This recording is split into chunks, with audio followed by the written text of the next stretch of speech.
TopMedTalk. Hello, welcome to TopMedTalk. So I'm Andy Cumpstey, and it's a real pleasure to be here in London again at the Royal College of Anaesthetists for the Centre of Perioperative Care's annual meeting. And I'm delighted to be joined by a really fantastic panel of guests, so I'm going to let introduce themselves to you. Hello, I'm David Selwyn. I'm the Director of CPOC. Hello, I'm Denny Levett, and I will be following in Dave's shoes shortly, starting as the next Director of CPOC. I'm Scarlett McNally. I'm the Deputy Director of CPOC. So hello, I'm Jugdeep Dhesi. I'm a geriatrician and Deputy Director at the Centre for Perioperative Care. I'm Lawrence Mudford. I'm one of the patient representatives for CPOC. Brilliant. So I'll come to you first then, Dave. So for our listeners overseas, can you explain what this acronym CPOC means? So the Centre for Perioperative Care was an initiative that we started in 2019, hosted and largely funded out of the Royal College of Anaesthetists. At that time, it was a laudable idea to try and improve the pathway for our patients, putting the patient's voice at the centre of everything that we do, and perhaps rethinking some of our more traditional surgical pathways. And it was all really about removing the siloed working and having that team approach.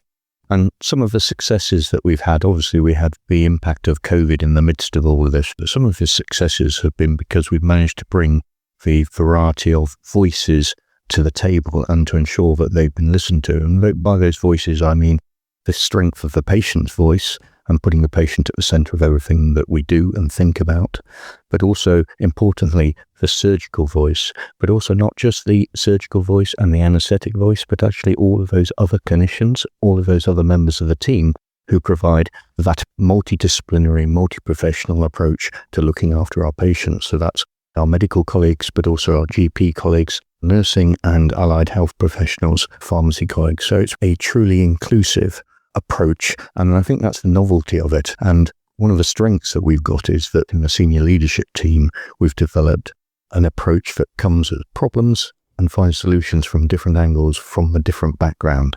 Yes, so I'm a surgeon by background, and it's been lovely working with anaesthetists and with a geriatrician and pharmacist and so forth.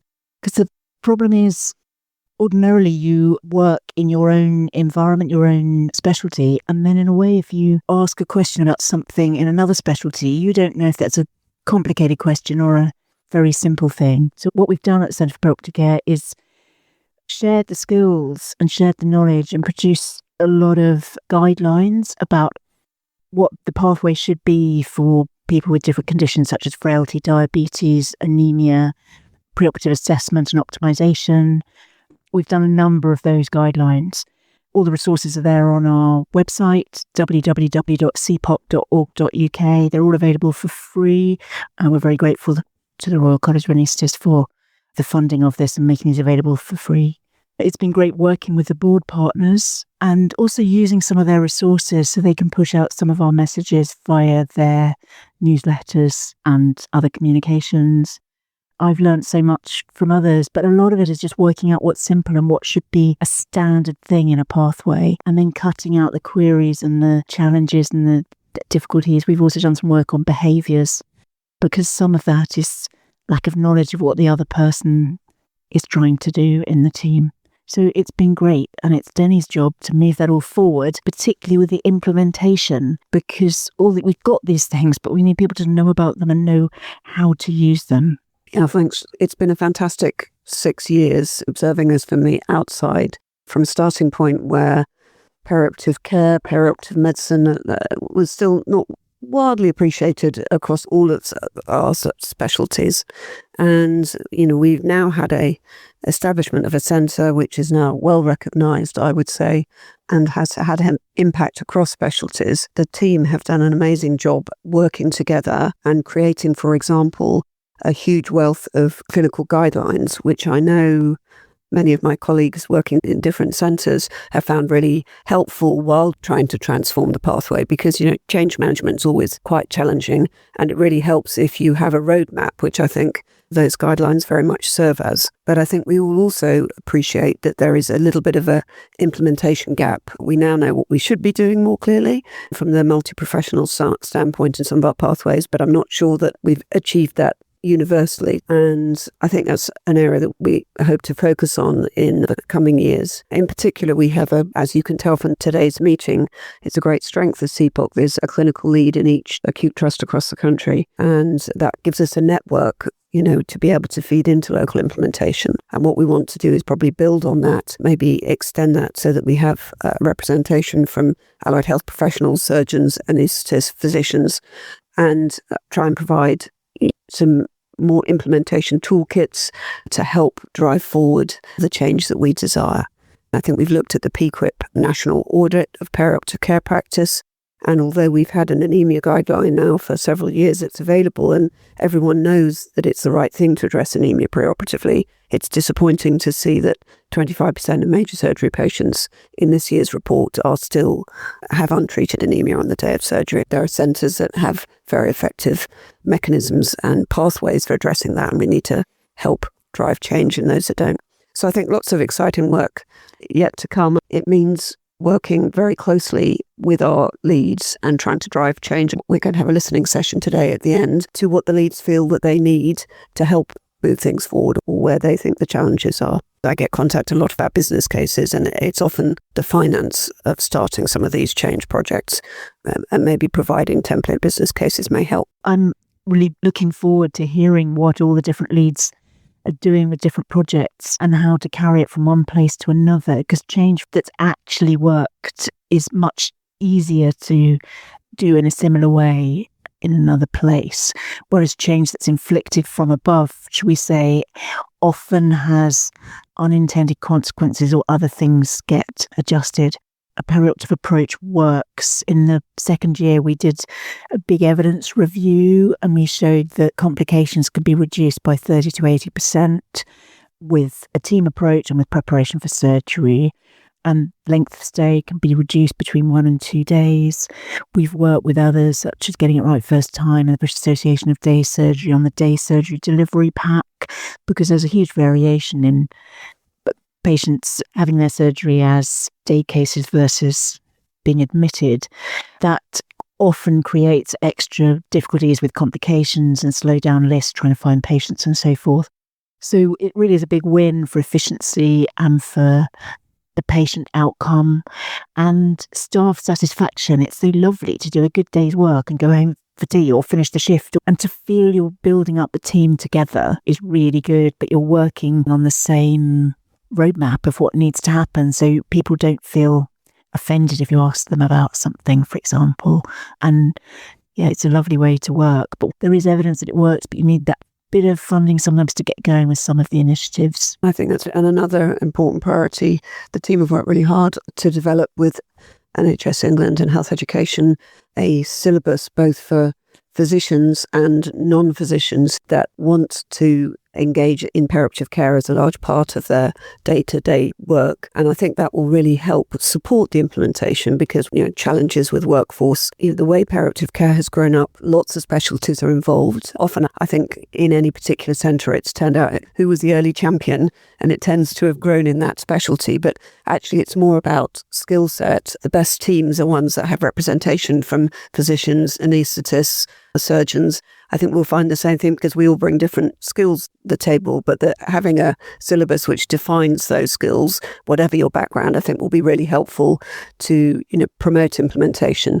And again, with the allied health professionals and our pharmacy colleagues, because in different centres, different elements of perioperative care are delivered by nurse practitioners, physios, clinical exercise physiologists, and to define a pathway and a career pathway for those people, I think is really important. And again, I think it matters less which craft specialty you come from. It's about acquiring the skills that you need to deliver integrated care for patients. And I think that's another element, actually operationalising the syllabus in the next few years that we're going to aim to focus on, I hope. So we're here in London at the Perioperative Leads Day, and this is about hearing from our clinical teams. We're really proud that we've established clinical leads across all of the acute trusts and that we're a 4 nations organisation. But some of this is about sharing that good practice and hearing from the front line. And that's what today's about. We've got 15 quick-fire sessions where people are going to share their experience and how they've delivered change. So that's that bottom-up approach, and supporting and encouraging that, as you have been talking about, the implementation perhaps of that change. And then, of course, we've got to mirror that with the top-down, influencing our masters, if you like, and some of that is how perioperative care can impact across the NHS England 10-year plan, and what perioperative care can help as a solution to that, to facilitate that, and also to recognise that we've got a very politically charged environment we're working in. So we've got elections coming up in Wales, and we need to actually highlight how perioperative care is going to be key to the health of Wales as one of the devolved nations, and then further down the line Scotland in the same way. So that top-down, bottom-up approach has got to be the way that we drive all this forward, really. I think it's becoming increasingly important with health in general, not just healthcare. The population has increasing multiple comorbidities. 24% of the adult population in England have multiple comorbidities. 19% are over the age of 65. 45% of the people who have an operation that requires a regional general anaesthetic are over the age of 65 in England. So we're dealing with people who have a number of other things happening in their lives and in their health. But actually, the message hasn't got out yet that this is a teachable moment and that prevention can occur even in the last few days and weeks coming up to an operation if people can prepare themselves well and be supported to do that. And we've got 7 pages on the interventions that patients and the staff supporting them can do to reduce complications by around 50%, some of them. That's stopping smoking is the big one. Exercise has really good results, but people don't know that. So we're going to have fantastic syllabus and curriculum for people to lead these teams, but we're also delivering small education packages for the non-registered staff, the support workers, and for the administrative and booking staff, so that they know what they're allowed to say to the patients. They can give out our lovely leaflets. They know what the pathway is supposed to be. And that all helps, because teaching people to be a bit more active or giving advice about stopping smoking can be very brief encounters, and all those little bits add up at that teachable moment. But that's what prevention needs to happen at those levels. And we then collected other evidence. We've got a nice infographic, and basically 14% of patients express regret they've had an operation. 14% of patients decide against it if they have a consultation with a geriatrician-led team. 14% of people roughly have complications. So we can improve care, and yet we don't see the people who didn't have an operation almost don't get counted by the politicians or policymakers, and they just don't see what we're dealing with, because generally things go very well. Lawrence, that's probably a good point to bring yourself into the conversation, but could you maybe summarise for our listeners sort of what your role is within CPOC and how you found that experience over the last few years? Yeah, CPOC has been probably one of the most pleasurable roles I've actually had. I've had 40 years in healthcare as a dentist, and then after a cancer diagnosis and successful treatment, started looking around for other roles, and CPOC really fitted the bill because it's very patient-centred all the way through. Dave mentioned earlier about silo working within hospitals, but I think you get that within patient groups as well. It's how you bring all of those groupings of clinicians and patients together. The guidelines are an excellent way of actually discussing that, because it's great to produce a guideline, but as you embed it into hospitals and direct units, that's where you really get the big buzz, because you can actually see the changes that take place. I was very fortunate. I came in at the early stage. I think Dave was appointed first, and then it says something about CPOC. They appointed a patient advisor and representative right at the very, very start. So I've had 6 fantastic years coming towards the latter part of that. But coming back to that embedding, it's really important. The one thing that we sometimes struggle to find out is, what is the impact of just guidelines? There's a lot of guidelines out there. So if I give you an example, a member of my family had to be admitted to a hospital quite recently in Cardiff. And when I was chatting to the geriatrician there, lo and behold, there they have a copy of our frailty guidelines that not only I worked on, but was able to put a forward in. So here's a good example of really good co-production and co-design. We're at the table right at the very, very start of every project that CPOC actually looks at. And then hopefully we can see some of the outworkings. We heard a little bit about those outworkings of the guidances, but the instruction manuals, the brand leaflets that we can actually publicize as well, because we've heard a lot today about patients regretting having operations. So most patients don't realize they have a choice. Part of our role is to make absolutely sure they understand that. And I've had the pleasure of starting off in this role with one other lay representative, but then to expand us into what we call patients and public engagement networks. So I work with 2 other patient representatives now around the table of a board that we have equal weighting with everybody else, administration and clinicians around the table. And that way of collaborative working, I think, has been one of the most exciting parts of the role for me over the years. It would be such a buzz to actually see those guidelines in practice. Sorry to hear about your family going into hospital, of course, but actually seeing it in practice must make you feel pretty good about what you've achieved over the last years. Yeah, it's very interesting, isn't it? One of the first guidelines I worked on was actually the enhanced recovery during lockdown, which is way back in 2020 now, amazingly. And I look at that and I think, what a great opportunity that the patient voice was really at the centre of that guideline when it was actually brought in. I remember having to fight a little bit to get the benefits that patients would expect to see. And I looked at the guideline recently. I've forgotten that those patient benefits are right at the start of the document. And so it's a great thrill to be a part of something, again, which actually is benefiting patients so directly. And patients these days come in lots of different shapes and sizes. I go around a number of hospitals for various reasons.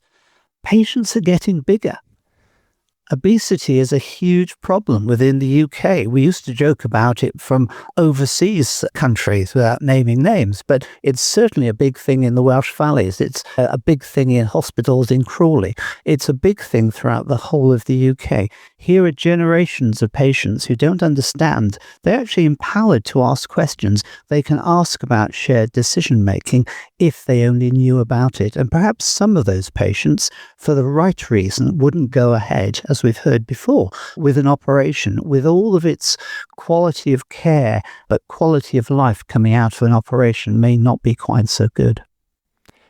Very good point again. I think it's interesting how we talk about patients being the centre of everything we do, but just hearing that makes it so much more powerful, doesn't it? That experience is so emotive and inspirational in many ways. It feels like we've been at the start of a journey where we're re-engineering our health services to actually match the needs of kind of the healthcare users.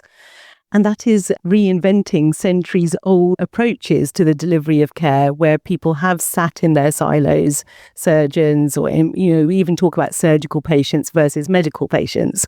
And of course, patients don't present like that anymore. So it does I think that has been probably one of the highlights for me, is that it feels like we are shifting that conversation to develop services that really match the needs of the users of the future. And I think the important the other highlight for me has been how we have worked with patients, professionals, but also with policymakers. And that's been a really key pillar for us, is how do we influence through changes in policy, as well as supporting patients and professionals to get the best possible care that they can. And I think really we need to just keep remembering what it is that patients want. They want clinicians to know them, to hear them, to educate them, to support them, to coordinate their care and make it easy for them to access that care. And one of the things that PPEN is doing at the moment is developing a CPOC perioperative care patient charter, a right for patients to understand just what's available for them within healthcare. And we look forward to making launch of it quite shortly. I want to pick up on the guidelines that Scarlett mentioned. So there's a huge number of guidelines that CPOC has produced, and they're all available for people to see both in the UK and around the world, actually. What do you think the significance of those pieces of work is? And then why does this really matter to patients? The guidelines have been a really great vehicle for us to really embed the core principles of the Centre for Perioperative Care, where we've really set out to shift the focus from having a condition kind of specific or a specialty specific focus to actually thinking about a patient-centred approach. And that's been really key to the Centre for Perioperative Care because we're looking at the whole patient journey from the contemplation of surgery through to recovery and ensuring that we have a patient-centred approach to delivering that. And so the guidelines has really provided us with an opportunity to illustrate how we can use evidence-based approaches from that very beginning step with patients through to recovery, but really giving clinicians as well as patients and managers kind of the resources that they need to be able to describe what each one of them should be doing in those different settings. And that's been a really great way to bring people together, but continually keep the focus on the patient at the centre of that. I think that a multi-specialty approach to those guidelines with the patient at the centre, I mean, that's absolutely the way we should be doing things, but up until recently, that wasn't the way things were always done. It's quite a unique achievement getting all those people around the table, isn't it? It has been a unique achievement, and I think that has been one of the highlights of working in CPOC, where we've brought together a board that can help us to implement change throughout the whole pathway. We've also got our advisory board as well, which is made up of another set of organisations, particularly patient-facing organisations, who can then help to disseminate that information not only to healthcare professionals, but to patients and the public as well. So having those structures in place and continually reviewing those structures has been key to the successes of CPOC over these last 6 years. And I've certainly learned lots about how to engage with different organisations to do that. Finally, people are realising that patients don't present with a single condition that requires either emergency or elective surgery. They present as a whole. And of course, increasingly, we're seeing people presenting in later age, having accumulated comorbidities, the impact of lifestyle and behavioural issues over a lifetime, geriatric syndromes like frailty and cognitive impairment. And that means that we've got to bring together the right experts to be able to deliver care. People who can assess, optimise before surgery, deliver shared decision-making, where we've done lots of work with Lawrence and our patient engagement network to look at how do we embed shared decision-making into the pathway and describe the benefits and risks of a surgical procedure in a more holistic way, rather than only related to the surgery itself. And as Scarlett was saying earlier, we're finding that around about 1 in 7 patients actually choose not to go ahead with an operation once they've been presented with the overall benefits and risks and opt for alternative treatments. But to be able to have those conversations, you've got to have a whole range of different experts together in the room, because surgeons can't keep up to date with what happens to a patient who develops delirium in the context of dementia, or kind of how to support somebody with the latest kind of innovations around, even smoking cessation. Things keep on changing in those different environments. So it's really important to bring those different specialists together, but also continually make sure that we're developing resources that our patients with the issues around literacy, health literacy, all of those issues that we see can actually use the information that we're developing for them appropriately. We've worked with Lawrence and the team, but also Patient Information Forum and other organisations to make sure that the resources that we develop are aligned to the population that we're trying to serve through these kinds of initiatives. And then just to finish, as we're running out of time, obviously today's partly a transition, change in leadership. You've highlighted a huge number of achievements that CPOC has already delivered over the last 6 years, and a number of things that you're keen to see in the future. But what have been your highlights of what you've achieved so far? And same question going forward, what should we look out for immediately or in the short-term future about what's coming next? Yeah, that's a really tricky question, I think, because there have been so many highlights. we're all sitting here as a high-performing team, and it's been a real pleasure working with the team, and that makes the load easy. It's other members of the College of Anaesthetists who've been supporting CPOC during its journey. I think we've had some real tangible guidelines that we've released. I think we've had some real important work for the future in terms of the curriculum that we've developed. But actually, probably for me, the highlight has been the way that other professional groups, be that colleges or associations, have embraced the concept and taken it on board and recognised how important this is for our patients.